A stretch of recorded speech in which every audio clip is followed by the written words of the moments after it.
നമസ്കാരം. മലയാളി വാർത്തയിലേക്ക് സ്വാഗതം. ഫുക്കറ്റിൽ നിന്ന് ന്യൂഡൽഹിയിലേക്ക് പറന്ന എയർ ഇന്ത്യ വിമാനം വായുവിൽ വെച്ച് അപ്രതീക്ഷിതമായി 300 അടി താഴ്ചയിലേക്ക് കൂപ്പുകുത്തിയ സംഭവത്തിൽ നിർണായക വിവരങ്ങൾ പുറത്ത്. ഓഗസ്റ്റ് 4 നടന്ന അപകടത്തിൽ യാത്രക്കാരും ജീവനക്കാരും അടക്കം 17 പേർക്ക് പരിക്കേറ്റിരുന്നു. വിമാനത്തിലുണ്ടായ എയർ ടർബുലൻസ് മൂലമാണ് അപകടമുണ്ടായതെന്നും പൈലറ്റ് ലഹരി ഉപയോഗിച്ചിരുന്നതായും ആദ്യഘട്ടത്തിൽ പ്രചാരണങ്ങൾ ഉണ്ടായെങ്കിലും വിമാനത്തിലുണ്ടായ ഗുരുതരമായ സാങ്കേതിക തകരാറാണ് അപകടത്തിന് കാരണമെന്ന് പുതിയ അന്വേഷണ റിപ്പോർട്ടുകൾ വ്യക്തമാക്കുന്നു. സാങ്കേതിക വിദ്യ, ഗാഡ്ഗറ്റുകൾ, യാത്രാ വിവരണം, പരിസ്ഥിതി റിപ്പോർട്ടുകൾ, വിമാനത്തിനുള്ളിൽ ഇറങ്ങിയിരുന്ന ഭീതിജനകമായ രംഗങ്ങൾ തന്നെയാണ്. 137 യാത്രക്കാരുമായി പറന്ന എയർബസ് A320 വിമാനം യാത്ര തുടങ്ങി 2.5 മണിക്കൂറായപ്പോഴാണ് അപകടത്തിൽപ്പെട്ടത്. കടലിലോ കരയിലോ ഇല്ലാതെ വായുവിൽ വെച്ച് പെട്ടെന്ന് വിമാനം താഴേക്ക് പതിച്ചതോടുകൂടി യാത്രക്കാരും ജീവനക്കാരും ഒരുപോലെ ഭീതിയിലായി. ജീവനക്കാർ സീറ്റ് ബെൽറ്റ് ധരിക്കാൻ ഉറക്കെ വിളിച്ചു പറഞ്ഞെങ്കിലും അപ്പോഴേക്കും മുകളിലെ ബോക്സുകളിൽ നിന്ന് ലഗേജുകൾ താഴേക്ക് പതിക്കുകയും സീറ്റ് ബെൽറ്റ് ഇടാത്ത യാത്രക്കാർ വിമാനത്തിന്റെ മേൽക്കൂരയിലേക്ക് തെറിച്ചു വീഴുകയും ചെയ്തിരുന്നു. വളരെ ശക്തമായി പോയിരുന്ന വിമാനത്തിൽ നിന്ന് പെട്ടെന്ന് അപരിചിതമായ വലിയൊരു ശബ്ദവും വിറയലും അനുഭവപ്പെടുകയായിരുന്നുവെന്ന് യാത്രക്കാർ സാക്ഷ്യപ്പെടുത്തുന്നു. തുടർന്ന് 30 മുതൽ 40 സെക്കൻഡോളം വിമാനത്തിനുള്ളിലെ സർവീസ് കാർഡുകളും സാധനങ്ങളും വായുവിൽ പറന്നു നടന്നു.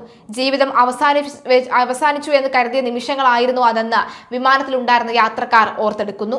പൈലറ്റിനെതിരായ പ്രചാരണങ്ങളും യാഥാർത്ഥ്യവും. സംഭവത്തിന് തൊട്ടു പിന്നാലെ പൈലറ്റ് നടത്തിയ ലഹരി പരിശോധനയുടെ പ്രാഥമിക ഫലം നെഗറ്റീവെന്ന് ആയി വന്നത് വൻ സംശയങ്ങൾക്ക് വഴിവെച്ചു. പൈലറ്റ് ലഹരി ഉപയോഗിച്ചിരുന്നോ എന്ന പ്രചാരണം ഉയർന്നതോടുകൂടി സിവിൽ ഏവിയേഷൻ മന്ത്രാലയം വിഷയത്തിൽ ഇടപെട്ടു. പ്രാഥമിക പരിശോധനയിൽ ഇത്തരം ഫലങ്ങൾ വരുന്നത് സാധാരണമാണെന്നും അന്തിമ സ്ഥിരീകരണം പരിശോധനാ ഫലം വരുന്നത് വരെ കാത്തിരിക്കണമെന്നും അധികൃതർ അറിയിച്ചു.